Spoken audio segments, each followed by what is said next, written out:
চুয়াডাঙ্গার আলমডাঙ্গায় Facebook status দেওয়াকে কেন্দ্র করে ঈদের দিন দুপক্ষের সংঘর্ষে একজনের মৃত্যু হয়েছে। নিহত শিমুল আলমডাঙ্গা উপজেলার ছাত্রপাড়া গ্রামের লাবু হোসেনের ছেলে। এ ঘটনার পর থেকে এলাকায় থমথমে অবস্থা বিরাজ করছে। পরিস্থিতি নিয়ন্ত্রণের জন্য মোতায়েন করা হয়েছে অতিরিক্ত পুলিশ।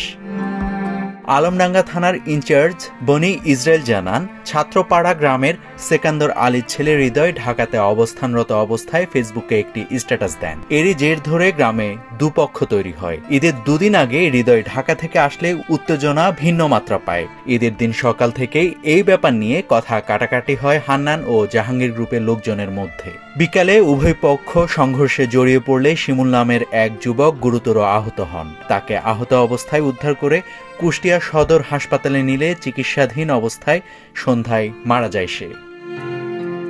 বনি ইসরায়েল আরও জানান, ঘটনার সাথে জড়িতদের চিহ্নিত করে আটক করার অভিযান অব্যাহত রেখেছে পুলিশ। সংঘর্ষের ঘটনার সংবাদ শুনে হোঁচট খেয়ে পড়ে স্ট্রোক করে একই গ্রামের নাজিমউদ্দিন নামের এক বৃদ্ধ মারা গিয়েছেন। এ ঘটনায় কোনো মামলা হয়নি।